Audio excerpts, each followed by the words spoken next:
Here's a little snake that's very common to parallel clear-cut areas. A little ringneck.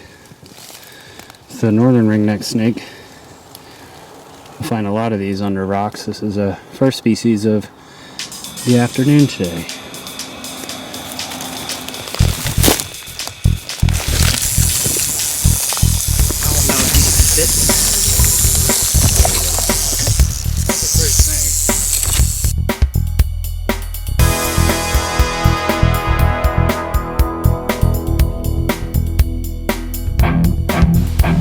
This little snake here is the northern red-bellied snake. These guys, like their cousins, the brown snake, have a very similar diet, eating small insects, earthworms, and slugs. This little one is usually fossorial. They're usually found under rocks and logs when out looking for them.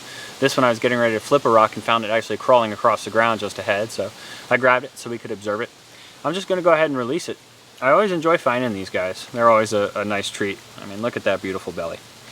We'll just go ahead and send him on his way in the leaf litter here.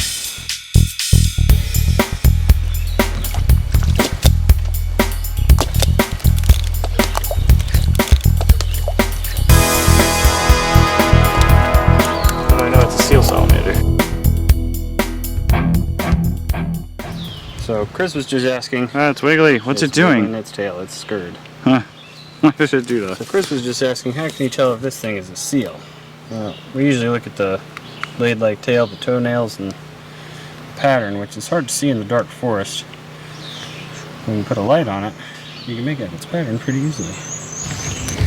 And this is a cool little sign. This is an Allegheny Mountain Dusky, a juvenile, so it has a lot more yellow to it. I like them when they're small like this. Very easy to identify.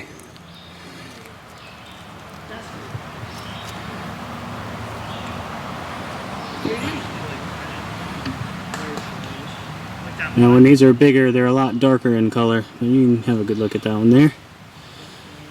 Been doing okay today on a variety of species.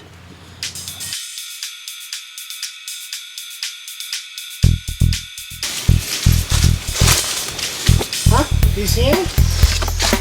Are they there? Right there. Yep, sure enough, there's his face. Sticking out right here. Chris, come check it out. I'm gonna take a picture. He's just chilling. We are herping today for salamanders, and this particular species of salamander, the green salamander, I've seen a few of them before. Matter of fact, today we've already seen 8 of them. My brother Chris is visiting from Florida. He's never seen them before, so we were really excited to bring him out so he could get a chance to observe these beautiful animals. And these are mostly cave dwellers, rock dwellers. They live in the little cracks in the rocks. So always a real treat to find. I usually come out here with my little flashlight. So I'm just going to put this one back right where we found him. We usually take a couple pictures. They're very quick when they want to be. This one's not very quick right now. Oop, just kidding. This is an amazing little salamander, green salamander, something that as a kid I remember seeing in books all the time, and finally getting out and finding some in the wild is really, really awesome. They're excellent climbers. I mean, look at this thing. Just look at it go. It's amazing. Such a neat salamander. Anyway, my brothers had already kind of scouted out this area. What state are we in? West Virginia? West Virginia, yeah, he nodded, West Virginia. So there's tons of these out here where we're at, hiding in all these rock outcroppings. This one's just a little spaz. Look at it go. Oh, it's so adorable. Salamanders are some of the neatest amphibians. So this little green salamander is actually right in here. We coerced him out. So I'm going to put him right back. I don't want him to walk off of my hand. They're very, very excellent climbers. I have a feeling if I just let him climb, there he is right there, working his way back up. Oh, now that is a really cool salamander.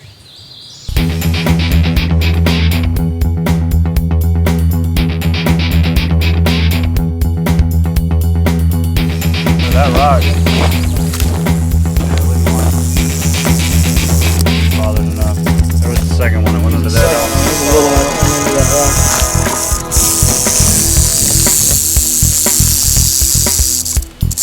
Tried it. Go under that rock.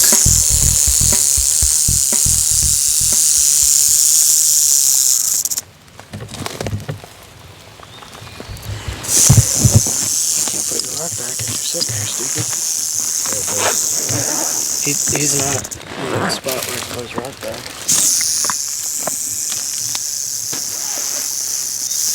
He's not actually in a hole. He's just coiled up. Oh yeah, there's his head right there.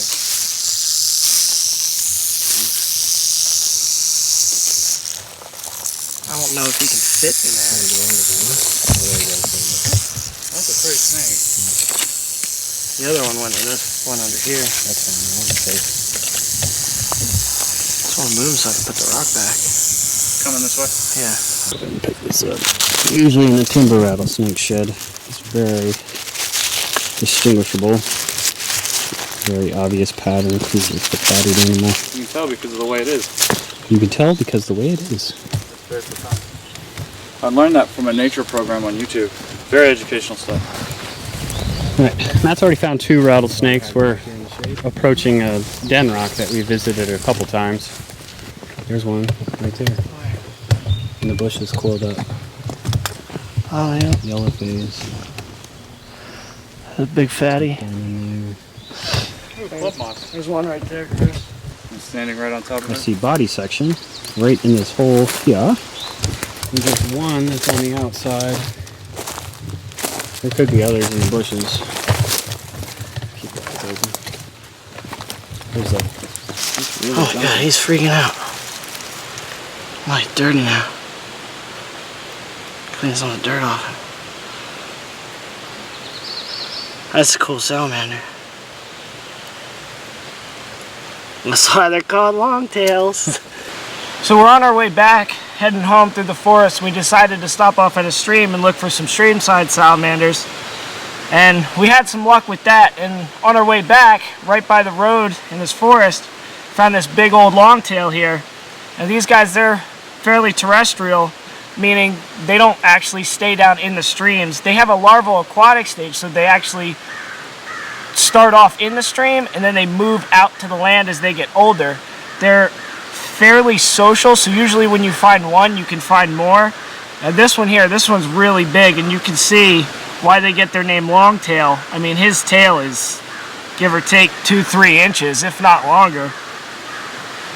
They're really cool, really pretty salamander, and when they start get going, when you start touching them, they freak out and they run all over the place. But they're really cool to see. I've seen a lot of these, a lot smaller. This one's really big. So I don't want to bug him too much. We're going to put him back under his house rock and we're going to give him his space. So it looks like we had another great week of herping in Western Maryland. I actually got 2 lifers on this little adventure. The green salamander and the seal salamander, which is really cool to see. I was really happy that I had my guides here to help me out find them. It turns out they weren't that difficult to find. They knew right where to go. I took some great photos of them, which hopefully will get up on some media outlet and you'll be able to see at some point. So once again, thanks for joining us. Don't forget to tune in to extra excursions of ours on camochairproductions.com or Sharing the Outdoors on YouTube. We'll see you next time.